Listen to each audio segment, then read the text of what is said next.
வணக்கம். நான் உங்க friend Jaya Srinivasan. Welcome to veggies recipe. விநாயக சதுர்த்திக்கான பிரசாதம் ரெசிபிஸ் நம்ம பார்த்துட்டு இருக்கோம்.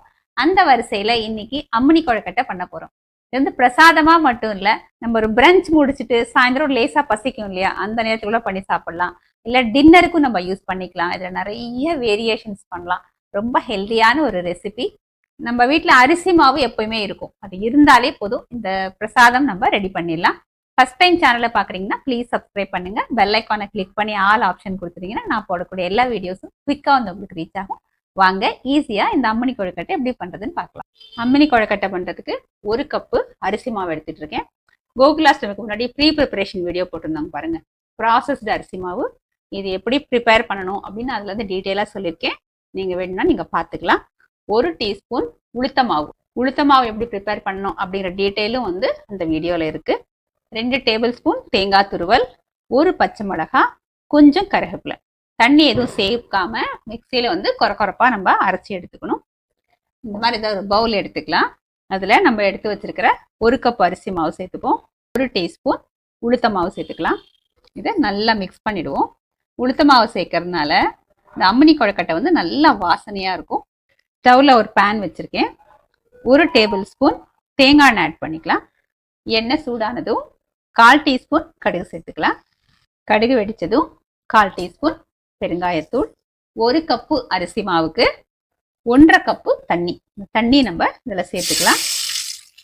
2 டேபிள் ஸ்பூன் தேங்காய் துருவல். இந்த அம்மினி கொழுக்கட்டைக்கு தேவையான அளவு உப்போட கொஞ்சம் கம்மியாக போட்டுக்கலாம். இப்போ இது நல்லா கலந்து விட்டுடலாம். இது நல்லா கொதி வரட்டும், அதுக்கப்புறம் பார்ப்போம். பாருங்க, தண்ணி நல்லா கொதி வந்தாச்சு. இப்போ நம்ம அரிசி மாவு உளுந்து மாவு மிக்ஸ் பண்ணி விட்டுருக்கோம் இல்லையா, அந்த மாவை சேர்த்து நல்லா கிளறிக்கலாம். நல்லா கட்டி இல்லாமல் கிளறிக்கணும். இதெல்லாம் ஒன்று சேர்ற வரைக்கும் நல்லா கலந்து விட்டுப்போம். இந்த உளுத்த மாவு சேர்த்தனால கிளறும் போதே நல்ல வாசனையாக இருக்குது. மாவு பாருங்கள் நல்லா திரண்டு வந்தாச்சு. இப்போ ஸ்டவ் ஆஃப் பண்ணிடலாம். இப்போ நீங்கள் மாவு அப்படி கையில் எடுத்தீங்கன்னா நல்லா பார்த்தீங்கன்னா அப்படி உருட்டை வரும் பாருங்கள், கையிலையும் ஒட்டாது. இதுதான் கரெக்டான பதம். ஒரு மூடியை போட்டு மூடி வச்சுருவோம். கொஞ்சம் கை பொறுக்கிற சூடு வந்ததுக்கப்புறம் நல்லா மாவை பிசைஞ்சிக்கலாம். கையில் லேசாக கொஞ்சம் தேங்காய் எண்ணெய் எடுத்துக்கிட்டு இந்த அளவுக்கு இருந்தால் போதும், கையில் ஒட்டாமல். இது கொஞ்சம் நல்லா அப்படி பிசைஞ்சிக்கணும். இது இப்போ கை பொறுக்கிற சூடு இருக்குது. உங்களால் இப்படி கையால் பிசைறது கஷ்டமாக இருக்குது, சூடாக ஃபீல் ஆகுது, பிகினர்ஸ் கொஞ்சம் சூடாக இருக்கிறத தொடுறது கொஞ்சம் கஷ்டமாக இருக்கும் இல்லையா, அந்த மாதிரி இருந்தால் இந்த மாதிரி டவரால் வந்து அடியில் லேசாக அப்படி எண்ணெய் தடவிட்டு இதை அப்படி பிடிச்சிட்டு நீங்கள் இப்படி கூட மாவு இப்படி மிக்ஸ் பண்ணிக்கலாம். இது வந்து ரொம்ப ஈஸியாக இருக்கும்.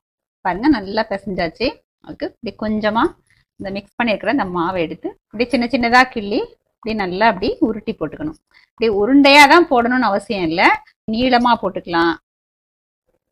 எந்த ஷேப்பில் வேணாலும் பண்ணிக்கலாம். நம்ம வீட்டு குழந்தைங்களுக்கு பிடிச்ச மாதிரி விதமாக கூட நம்ம பண்ணலாம். இதே மாதிரி எல்லா மாவையும் நான் உருட்டிட்டு உங்களுக்கு காமிக்கிறேன். பாருங்க, நல்லா கொதிக்க ஆரம்பிச்சாச்சு. பாருங்க, நான் அம்மினி கொழுக்கட்டை எல்லாமே நான் உருட்டி வச்சுட்டேன். நமக்கு எப்படி ஷேப் வேணுமோ அந்த மாதிரி நம்ம பண்ணிக்கலாம். ஒரு மூடியை போட்டு மூடிட்டு ஒரு 7-8 நிமிஷத்துல இது வெந்துடும். வெந்ததுக்கப்புறம் நம்ம பார்க்கலாம். நல்லா வெந்த வாசனை வருது, நம்ம பார்க்கலாம். பாருங்க, நல்லா வெந்துச்சு. இந்த ஷைனிங்காக தெரியுது பார்த்தீங்களா, அப்படின்னாலே வெந்துருச்சுன்னு அர்த்தம். ஸ்டவ் ஆஃப் பண்ணிடலாம். கொஞ்சம் சூடாகட்டும், நம்ம அதுக்கப்புறம் பார்ப்போம். அம்மினி கொழுக்கட்டைக்கு தாளிச்சிடலாம். அதுக்கு ஒரு கடாய் வச்சுருக்கேன். 2 டீஸ்பூன் தேங்காய் எண்ணெய் ஆட் பண்ணிக்கலாம். 1 டீஸ்பூன் நெய் சேர்த்துருவோம், நல்லா வாசனையாக இருக்கும். எண்ணெய் சூடானதும் 1/2 டீஸ்பூன் கடுகு. கடுகு வெடித்ததும் 1/2 டீஸ்பூன் கடலைப்பருப்பு, 1/2 டீஸ்பூன் உளுத்தம்பருப்பு, 1/2 டீஸ்பூன் ஜீரகம். பருப்பு கொஞ்சம் நல்லா செவக்கட்டும். 1/4 டீஸ்பூன் பெருங்காயத்தூள் சேர்த்துக்கலாம். நல்லா ஒரு தடவை மிக்ஸ் பண்ணிவிட்டு நம்ம ஸ்டீம் பண்ணி வச்சுருக்கோம் இல்லையா அம்மினி கொழுக்கட்டை, எல்லாத்தையும் இதில் சேர்த்துருவோம். லேசாக அப்படி நல்லா மிக்ஸ் பண்ணி விட்டுருவோம். நம்ம அம்மினி கொழுக்கட்டைக்கு தேவையான உப்பு வந்து 3/4 உப்பு நம்ம முன்னாடி கொஞ்சம் போட்டோம். இப்போ கொஞ்சம் மேலே அந்த உப்பு இருக்கிறதுக்காக லேசாக ஒரு 1/4 டீஸ்பூன் உப்பு சால்ட்டு தூவி விட்டுக்கலாம். நம்ம தேங்காய், பச்சை மிளகா, கருவேப்பிலை அரைச்சி வச்சுருக்கோம் இல்லையா, அதை சேர்த்துருவோம். எல்லாத்தையும் நல்லா ஒரு தடவை கலந்து விட்டுருவோம். இந்த மாதிரி அரைச்சி போடுறதுனால நல்லா வாசனையாக சூப்பராக இருக்கும். நல்லா மிக்ஸ் பண்ணிட்டோம். பர்ஃபெக்டாக ரெடி ஆகிடுச்சு. ஃபைனலாக கொஞ்சம் நல்லா வாசனைக்காக கொஞ்சம் கொத்தமல்லி தூவிடலாம். ஸ்டவ் ஆஃப் பண்ணிவிட்டு நல்லா ஒரு தடவை மிக்ஸ் பண்ணிவிட்டு சுவாமிக்கு நைவேத்தியம் பண்ணிடலாம். அம்மினி கொழுக்கட்டை பிரசாதம் பர்ஃபெக்டாக ரெடி ஆயாச்சு. பிள்ளையாருக்கு நைவேத்தியமும் பண்ணியாச்சு. அம்மினி கொழுக்கட்டை பாருங்கள் நல்லா சாஃப்டாக இருக்கும். நான் உங்களுக்கு பக்கத்தில் காமிக்கிறேன். பாருங்க எந்த அளவுக்கு சாஃப்டா இருக்கு, அப்படியே பஞ்சு மாதிரி இருக்கு பாருங்க. அருமையா இருக்கும். டிஃபரெண்டான ஷேப்ஸ்ல பண்ணலாம், குழந்தைங்களுக்கு பிடிச்ச மாதிரி பண்ணலாம். பாருங்க ஸ்டார் ஷேப்ல பண்ணியிருக்கேன். இந்த மாதிரி ரவுண்டா எப்பவுமே இது பண்றதுதான். இந்த மாதிரி பண்ணலாம், இந்த மாதிரி நீள நீளமா பண்ணிக்கலாம். மினி இட்லி மாதிரி குட்டி குட்டியா இந்த மாதிரி பண்ணலாம். இந்த மாதிரி ஹாஃப் மூன் மாதிரி இந்த மாதிரி ஷேப்ல பண்ணலாம். நம்ம விருப்பம் தான், எப்படி வேணாலும் பண்ணிக்கலாம். வாங்க பிரசாதம் எடுத்துக்கலாம். அப்படியே வாயில போட்டா கரையுது, நல்லா அவ்வளோ சாஃப்டா இருக்கு. நம்ம வந்து ஃபர்ஸ்டே ஒரு தடவை தாளிச்சோம், தண்ணி நம்ம கொதிக்க வச்சு மாவு கிளறும் போதே தாளிச்சோம். அதுல பெருங்காயமும் கடுகு மட்டும் போட்டோம். அதனால மொத்த மாவுலையும் நல்லா அந்த ஃப்ளேவர் இருக்கு. அதுக்கப்புறம் திரும்ப தாளிச்சது மேல ஃபுல்லா அந்த ஃப்ளேவர் இருக்கு. அது மாதிரி 2 தடவை நம்ம தாளிச்சோம்னா ரொம்பவே நல்லா இருக்கும். நம்ம இதுல வந்து தேங்காய், கறிவேப்பிலை, பச்சை மிளகா நம்ம அரைச்சி போட்டோம் பாத்தீங்களா, அதோட ஃப்ளேவர் வந்து அவ்வளோ அட்டகாசமா இருக்கு.